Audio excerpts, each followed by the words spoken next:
Escucha este dato. Ayuntamientos por millón de habitantes.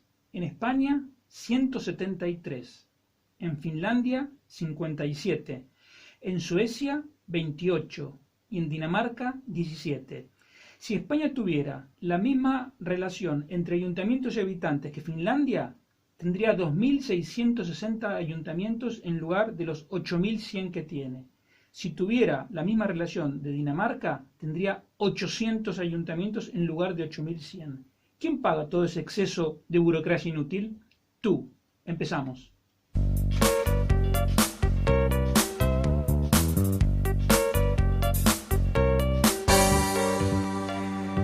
Economía Hoy, con Diego Barceló.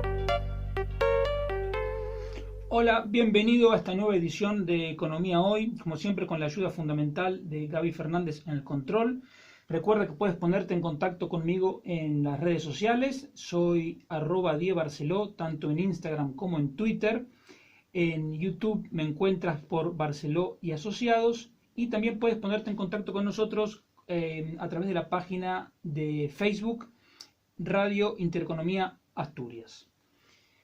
El primer tema que quiero comentarte rápidamente es el de los datos de afiliación a la Seguridad Social y paro registrado que se conocieron hace pocos días, correspondientes a mayo. A mí, cuando miré los datos, la imagen que se me ocurrió es la de un boxeador que lo acaban de golpear y lo dejaron tirado en la lona. Entonces, así está el mercado laboral. Está en el suelo, al menos ya no le pegan, e incluso existe la posibilidad de que se levante.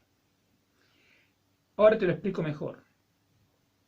El punto de partida que no podemos soslayar es uno que ya te imaginas, y no nos podemos engañar. Los datos son trágicos. Los afiliados son 18 millones y medio, o sea, el número de afiliados retrocedió a los niveles de hace 3 años. La caída porcentual en la afiliación en los últimos 12 meses es de 4,6%, se han perdido casi 900.000 empleos, y es la caída más profunda desde enero del 2013. Para los servicios, la caída es de casi el 5% en 12 meses y es la mayor caída de la historia. O sea, nunca en otro momento de la historia los servicios habían perdido a 1 de cada 20 empleados en un año. Lógicamente, si cae el empleo de esa manera, la firma de contratos se desplomó. Se firmaron los contratos, digamos, para formalizar una relación laboral. Cayeron un 60% si comparamos mayo de este año con mayo del año pasado. Para darte una idea de lo que significa esa caída, piensa que en abril de 2009, que fue el peor momento de la crisis anterior, la caída en la firma de contratos fue del 30%. Ahora la caída es del doble que en el peor momento de la crisis anterior. De hecho, los contratos firmados, unos 850.000, es el segundo dato más bajo, segundo después del dato de abril, digamos, el segundo dato más bajo desde agosto del 98. O sea, en más de 20 años, solo hay los dos peores meses en firma de contratos fueron abril y mayo de ahora del 2020. Los contratos indefinidos también se desplomaron. Los contratos fijos que se firmaron en mayo pasado son un 14% menos que los que se firmaron en el mismo mes del año 98. De todas maneras, es importante recordar el siguiente dato. Aunque evidentemente la crisis del coronavirus complicó todo, la caída de la firma de contratos indefinidos no es algo nuevo, porque si miramos los datos de los últimos 18 meses, nos encontramos que en 14 meses hubo caídas. Sánchez nos va a decir que el problema es el coronavirus, pero no. El problema ya viene de antes y en gran medida hay que adjudicárselo al propio Pedro Sánchez. Porque, como digo, la firma de contratos indefinidos ha caído en 14 de los últimos 18 meses. Los parados son 3.900.000, es un 25% más que hace un año. Hablando en números redondos, pasamos de 3 millones a 3.900.000 parados. Es el mayor número de parados registrados desde mayo del 16, o sea, 17, 18, 19, el mayor número en 4 años. Pero en algunos segmentos del mercado de trabajo, entre los jóvenes o entre los inmigrantes, el paro no aumentó un 25%, aumentó un 36%. Ahora, te decía al principio que el boxeador que estaba en la lona, al menos no le pegaban y tenía la posibilidad de levantarse. ¿Por qué digo esto? Porque dentro de que estos números son trágicos, la verdad es que personalmente yo, y creo que la mayoría de observadores, esperábamos datos peores. Porque el número de afiliados aumentó en casi 100.000 personas respecto al mes anterior. Digamos, a pesar de todas las restricciones que hay a la actividad económica que hubo en mayo, el número de afiliados aumentó. Y el número de parados aumentó, pero aumentó menos de lo que hubiéramos esperado. Entonces, si tenemos en cuenta que ahora en junio la estacionalidad, o sea, esta época del año es favorable al empleo, porque normalmente el grueso de los empleos en España se empiezan a crear en primavera, se crean en primavera-verano, y si además tenemos en cuenta que las restricciones se van levantando, de hecho, casi toda España está pasando a la fase 3, podemos hacer la interpretación optimista de que el mercado laboral podría estar como estableciendo un suelo, es decir, lo que decía del boxeador en la lona. A partir de ese suelo puede imaginarse una tímida recuperación, es decir, que el boxeador se levante. Pero no te equivoques. Y no quiero dejar de subrayarlo para que no se me malinterprete. El mercado de trabajo está en una situación crítica, porque a los 3.900.000 parados registrados hay que sumarle 4 millones que están en ERTE por fuerza mayor y 1.400.000 de autónomos, estoy mareando con los datos, 2.600.000 asalariados que están en ERTE y 1.400.000 autónomos que están en situación de cese de actividad. Es decir, entre los dos, sumas autónomos y asalariados, sumas 4 millones. Fíjate, 4 millones es una cifra equivalente a la totalidad de parados.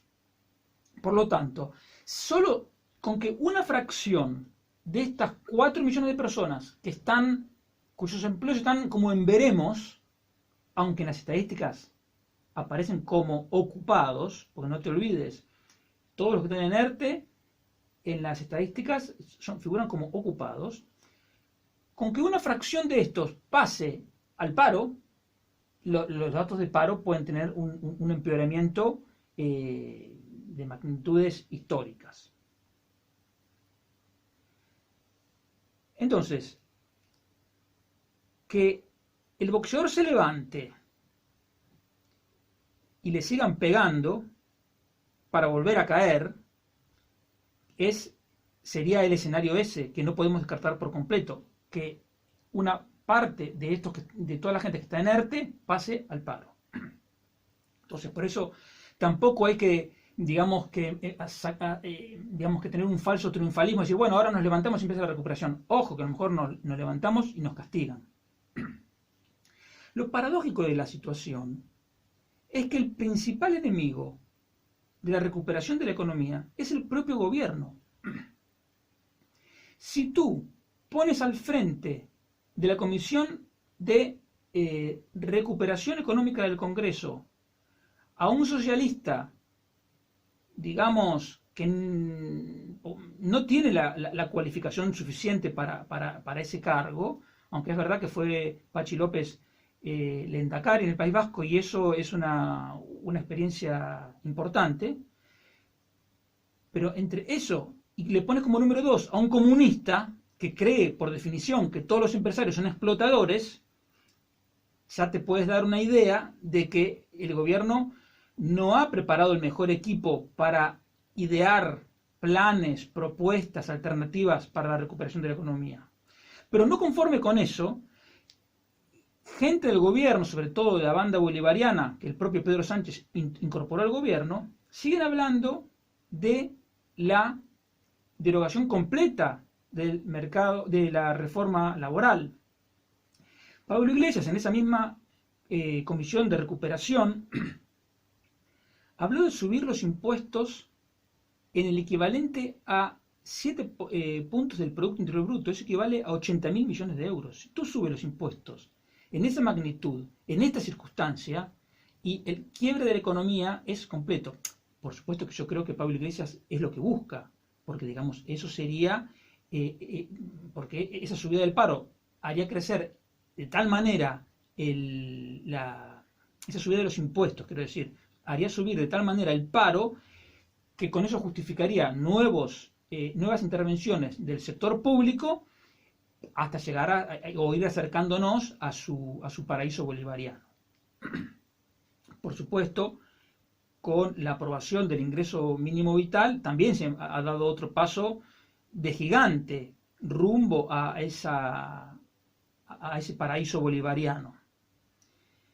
En definitiva, con esto que te estoy comentando, digamos, con comunistas teniendo un peso importante en la definición de las políticas económicas en España y con un discurso completamente contra los empresarios, contra el ahorro, contra los inversores y amenazando continuamente con impuestos y nuevas regulaciones, digamos, es evidente que es cada vez más difícil contratar e invertir en España.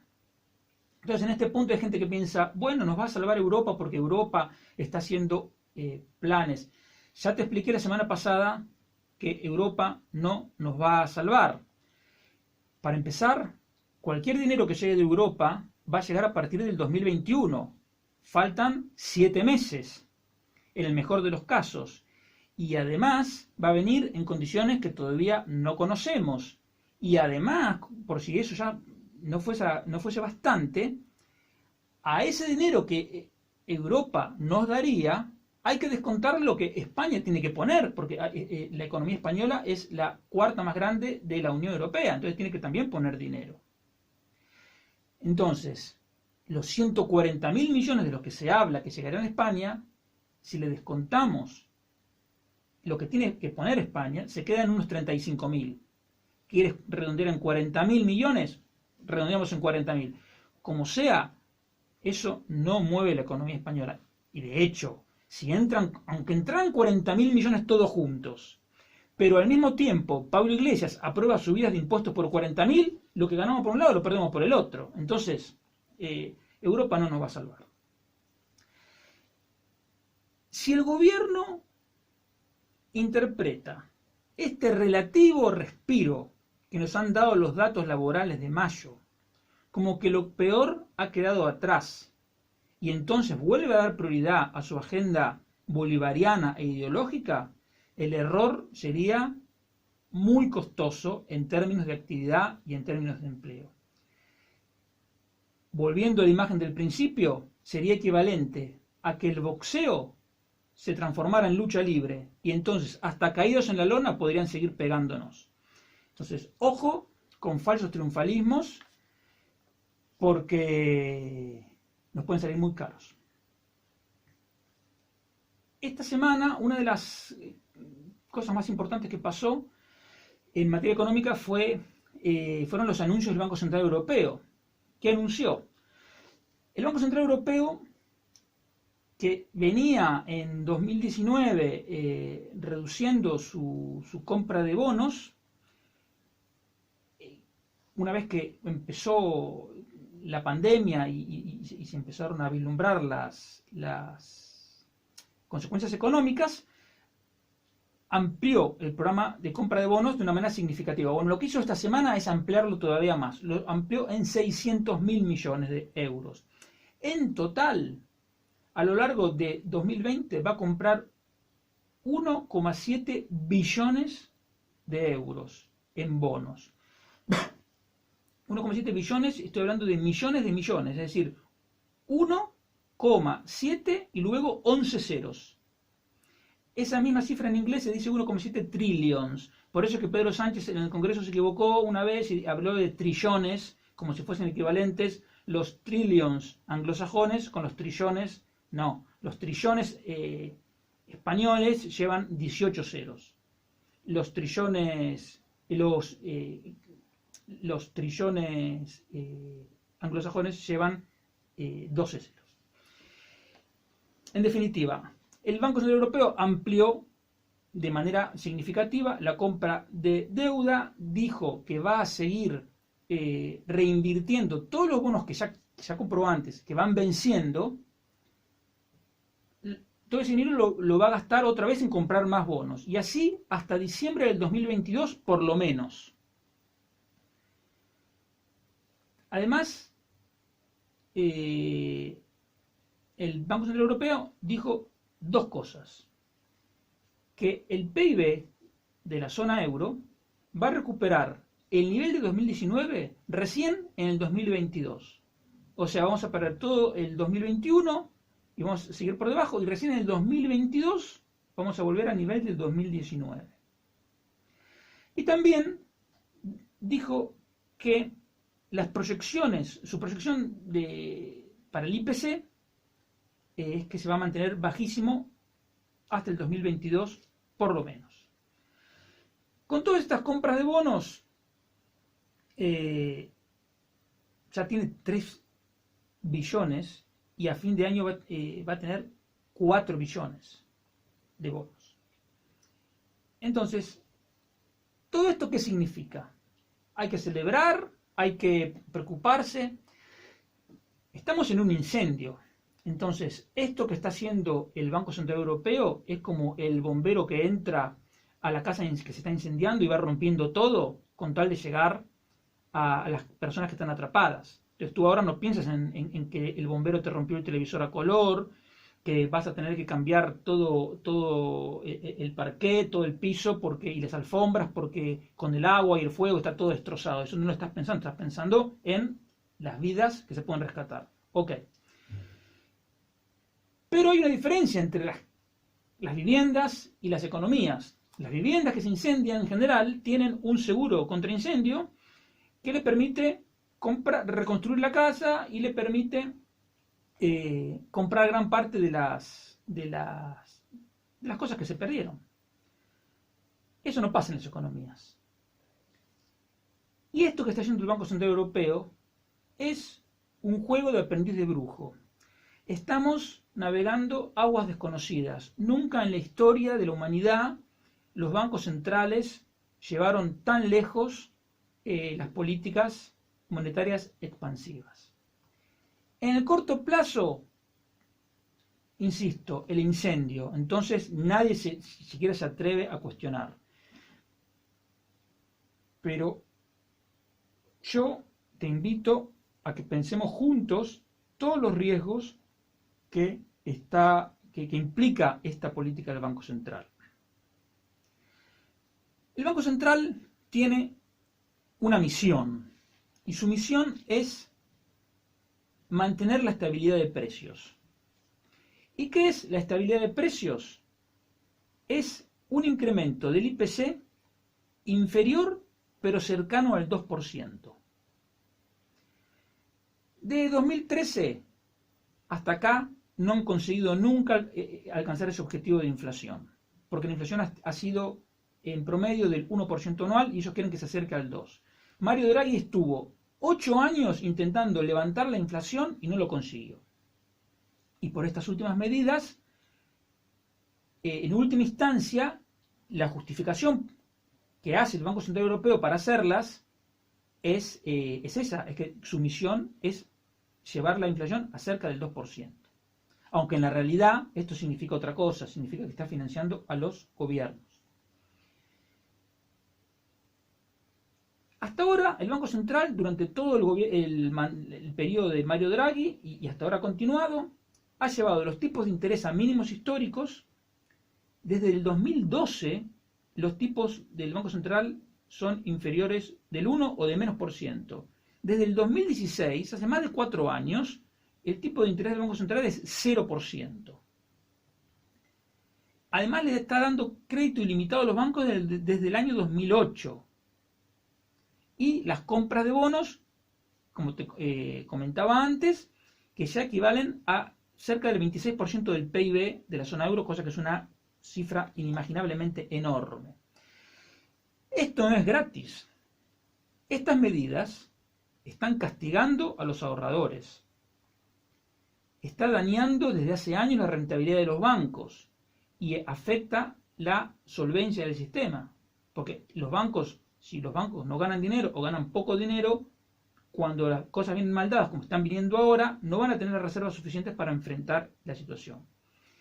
Las cotizaciones de los bonos están infladas. Claro, si el Banco Central está permanentemente comprando, es decir, es como si tú dices, bueno, el gobierno se pone a comprar tomates. Bueno, el precio del tomate puede subir todo lo que quieras, 200 euros el kilo, si hay alguien que compra permanentemente. Bueno, con los bonos está pasando algo similar, está totalmente inflado y el mercado de bonos está distorsionado. Hay muchos bonos que cotizan con tipos de interés negativos, es decir, tú compras el bono sabiendo que vas a perder dinero.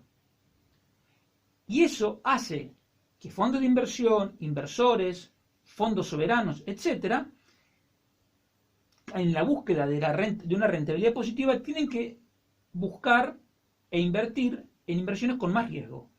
Y todo eso genera riesgos mucho más grandes en el mercado financiero. Lo más grave, o una de las cosas más graves, es que como la mayoría de los gobiernos son irresponsables, empezando por el de España, en lugar de aprovechar los bajísimos tipos de interés para reducir el déficit fiscal y ordenar sus cuentas públicas, es lo contrario. Los bajos tipos de interés, los gobiernos están aprovechando para gastar más. El caso de Pedro Sánchez es paradigmático, porque él aumentó el gasto público y cada vez el déficit es mayor desde que él gobierna. Y eso en parte es porque los tipos de interés son muy bajos. Si los tipos de interés fueran mínimamente normales, Sánchez no hubiese podido gastar el dinero que gastó, porque si no el déficit se habría disparado. Y hay un problema mucho más grave, que para mí es el más grave de todos, que es cuando tú distorsionas el tipo de interés, ¿qué pasa? Un emprendedor tiene un proyecto de inversión y entonces hace sus cálculos y estima que el proyecto de inversión le puede dar una rentabilidad, digamos, del 5% anual. Y eso lo compara con el tipo de interés de mercado. Entonces, si el tipo de interés fuera 7, un proyecto de inversión que te da el 5% no se hace, porque el emprendedor dice, no, en lugar de trabajar y hacer todo esto por el 5%, mejor me compro un bono y gano el 7%. Bueno, pero cuando los bonos están artificialmente bajos y te dan una rentabilidad nula o incluso negativa, cualquier proyecto de inversión, por malo que sea, parece que es rentable. Entonces, eso genera que se invierta en proyectos que en la realidad no son rentables ni son viables. Entonces, ahí se está amontonando una burbuja que el día que se normalicen los tipos de interés va a ser como el cuento El rey está desnudo. Y nos vamos a desayunar con que muchas empresas que se creían que eran rentables, en la realidad no lo son. Y van a quebrar y se va a armar otro problema. Y todo esto termina creando riesgos que está generando el propio Banco Central. Entonces, para ir muy rápido con esto tiene solución. Y la solución es, bueno, hay varias soluciones, no hay una única solución, pero el tema fundamental sería volver cuanto antes a tipos de interés libres, porque solo con tipos de interés libres el ahorro e inversión se puede asignar de manera eficiente. Entonces, eso no se puede hacer de la noche a la mañana, pero el Banco Central Europeo podría o debería liberar los tipos de interés a partir, digamos, tras anunciar una subida pautada, puede ser a lo largo de 2 años, del tipo que hoy es 0, llevarlo a un 1,5, a un 2 antes de liberarlo. Si tú lo vas anticipando, o sea, con tiempo, el mercado puede reaccionar de manera suave. Al mismo tiempo hay que ir gestionando una estrategia de salida en cuanto a toda esa cantidad de esa cartera de bonos inmensa, cosa que también hay que hacer de a poco, porque si los tipos de interés saltan de 0 a 7, sería una quiebra fiscal, entonces eso tampoco se puede hacer, pero hay que tener claro el objetivo final. Y para ello, lo que es fundamental sería suprimir la definición de estabilidad de precios, porque la madre del problema es que el Banco Central tiene un objetivo que es imposible de cumplir. Mario Draghi estuvo 8 años intentándolo y no lo consiguió. Christine Lagarde le va a pasar lo mismo. Y en el medio, como te digo, se están multiplicando los riesgos. Entonces, olvidémonos de los precios, liberemos el tipo de interés de manera escalonada, desactivemos la bomba de relojería de todos los bonos, del mercado de bonos, también de manera muy gradual. Y una alternativa sería, por ejemplo, que el Banco Central aumente la cantidad de dinero, digamos, a un promedio del 3-4% anual fijo, de manera tal que no tenga margen para hacer estas barbaridades de salir a comprar 600.000 millones de euros de bonos o 1.700.000, etcétera, etcétera, que es una idea como la que tuvo Milton Friedman hace muchos años. Ojo, yo soy defensor del euro y no digo que hay que eliminar el euro, porque al euro nunca podríamos terminar de agradecerle que nos haya evitado tener una política monetaria dirigida por Pedro Sánchez. ¿Tú te imaginas si además de todo el desastre que está haciendo, el Banco de España estuviera dirigido por un comunista que defienden esta ridícula moderna teoría monetaria, que dicen que se puede crear dinero de la nada e emitir dinero indefinidamente? No, entonces el euro es muy bueno para nosotros, y si tuviéramos una peseta estaríamos en el peor de los infiernos. Pero lo que digo es que, a pesar de que es mejor el euro que la peseta, estamos teniendo riesgos, y por eso lo que planteo, lo que invito a pensar, porque esto no lo dice nadie, es que hay riesgos que hay que ir desactivando.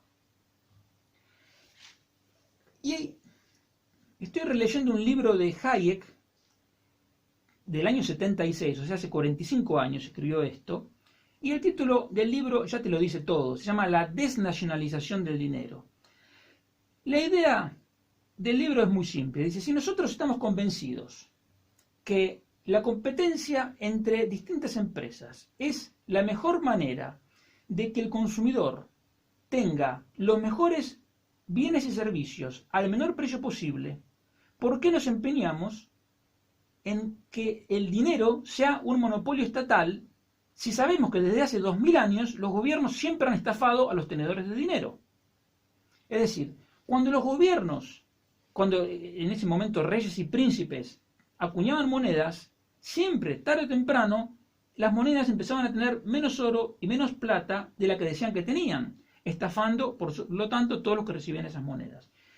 Ahora pasa lo mismo con la emisión descontrolada de dinero. Y te voy a leer algunos párrafos de este libro de Hayek. La moneda es usualmente definida como el medio de intercambio generalmente aceptado, pero no hay ninguna razón por la cual en una comunidad determinada haya una única moneda generalmente aceptada. Y entonces él pone el ejemplo de ciudades fronterizas, en México, por ejemplo, que usan el dólar y el peso mexicano. En Buenos Aires, sin ir más lejos, tú vas a un centro comercial y vas a tener los precios en euros, en dólares y en pesos. Y en algunos sitios a veces también en reales, que es la moneda brasileña. Y acá está la clave de lo que dice Hayek. La cuestión que tenemos que considerar es si la competencia entre distintos emisores de distintas monedas no podría darnos una moneda de mejor calidad que la que hemos tenido jamás. superando con creces el inconveniente de tener que utilizar más de una moneda. Es decir, lo que dice Hayek es, quitémosle el monopolio al Estado, que siga emitiendo su moneda si quiere, en este caso el euro, pero dejemos que los bancos, el banco que quiera, emite su moneda. ¿Por qué? Dice, una moneda cuyo poder adquisitivo tenga la expectativa de mantenerse constante, va a ser siempre demandada. Por la misma razón que en Argentina la gente demanda dólares y euros porque piensan que es una moneda con un valor más estable, lo mismo pasaría con otras monedas.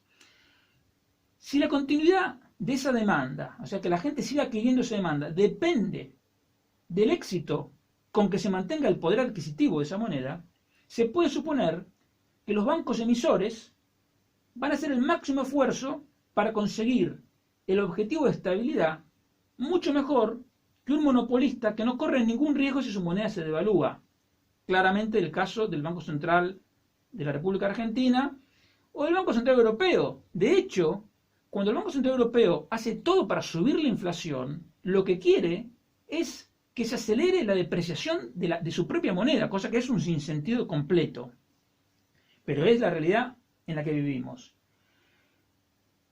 Como las monedas que se devalúen, como el peso argentino, una moneda gubernamental que se ponga en competencia con otras monedas privadas, si el gobierno no actúa bien, podría terminar también desapareciendo. Y dice Hayek, la competencia entre monedas me parece una solución más práctica y mejor que una nueva moneda europea. Ya hace 50 años advertía de los riesgos del euro. Dice que en última instancia, una nueva moneda europea solo tendría el efecto de consolidar la fuente de todas las desgracias monetarias, el monopolio gubernamental para emitir y controlar la moneda. Y te leo los últimos 3 renglones. Aunque simpatizo enormemente, dice Hayek, con el deseo de completar la unificación económica de Europa Occidental, liberando por completo los flujos de dinero entre países, dudo mucho de que sea deseable una moneda europea gestionada por una autoridad supranacional. Entonces, si tú me preguntas, ¿cuál es la verdadera solución al problema, a los riesgos que plantea la actual política monetaria temeraria del Banco Central Europeo? Es permitir a bancos que emitan su dinero y que la gente, de manera tal que el euro compita, y que también compita con el dólar, con el yen, con el libre, con cualquier moneda que la gente quiera. Es decir, darle a la gente la posibilidad de elegir, de manera que la gente elija la mejor moneda, la moneda que le parezca mejor, y al final el mercado va a determinar 2 o 3 monedas y tendremos para el ciudadano el poder de poder escapar a la tiranía monetaria de los gobiernos que desde hace 2000 años nunca trajeron nada bueno.